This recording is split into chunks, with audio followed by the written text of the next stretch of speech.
Now recognize the gentlelady from Colorado, Ms. DeGette, for her 5 minutes of questioning. Thank you, Mr. Chairman. Thank you for holding this hearing. Most members of this committee know every year about this time, I always say we should have a hearing on flu preparedness, but like everything else in our lives, now it's become much more complex because now we have three things we're trying to prepare for. So, Dr. Cohen, we're happy to have you where you are because we know you're taking this seriously. Back in February, we had a hearing in this subcommittee with some health officials from CDC, NIH, and FDA about the government's COVID-19 response, which, as you heard today, we keep talking about over and over again, but which we really need to move forward to try to be prepared to respond better the next time instead of just whining about it. At that hearing, your predecessor, Dr. Walensky, urged this committee to provide CDC with new statutory authorities so that it could fulfill its public mission. And some of those priorities were priorities you discussed in your testimony today. You need to turn off your mic, thanks. So some of these priorities are ones that you provided in your testimony today, and we were talking about it 9 months ago. So I'm kind of disappointed that we haven't made more progress as a Congress in giving CDC more data authorities, because that's what we really need to be able to identify the issue and then to alert the public. So you can't respond to a crisis if you can't measure that crisis or if you're seeing it in the rearview mirror. And CDC doesn't have the authority to do that without Congress. So, there's this effort to transform the agency that started again with your predecessor, CDC, moving forward. And I know you're trying to move this forward and modernize the data and communication infrastructure.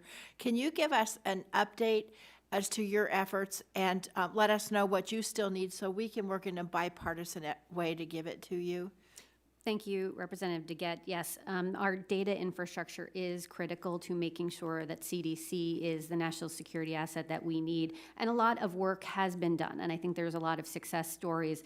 At the beginning of the pandemic, we transmit information, electronically, and only about 200 hospitals were able to transmit that data electronically to that. Now we're close to 30,000, right? So we are making significant progress.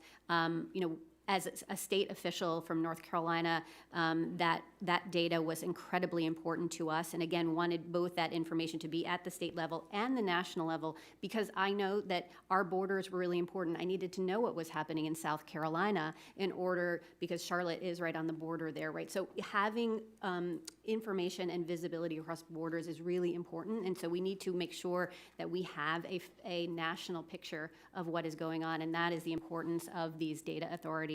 And we're working closely with our states to do what we can and make sure that we can put all the authorities in place. But having that infrastructure and the authorities, and importantly, the resources are. What authorities do you need us to give you still?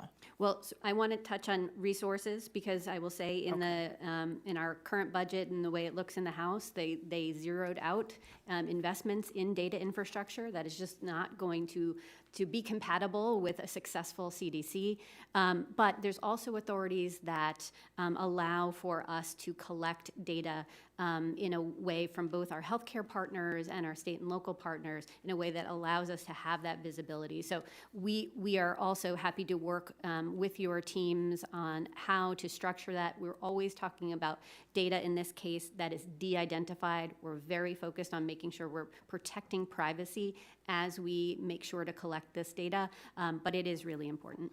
So if you and your team can get back to us specifically with the legislative language. First of all, I agree with you about the resources.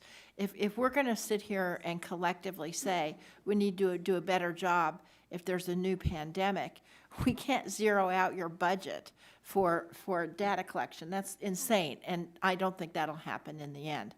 But in terms of the legal authorities that you need, if your team can work with us on specific legislative language, then we will try to work in a bipartisan way to make that happen, and I yield back. Thank you. Thank the gentlelady for yielding back.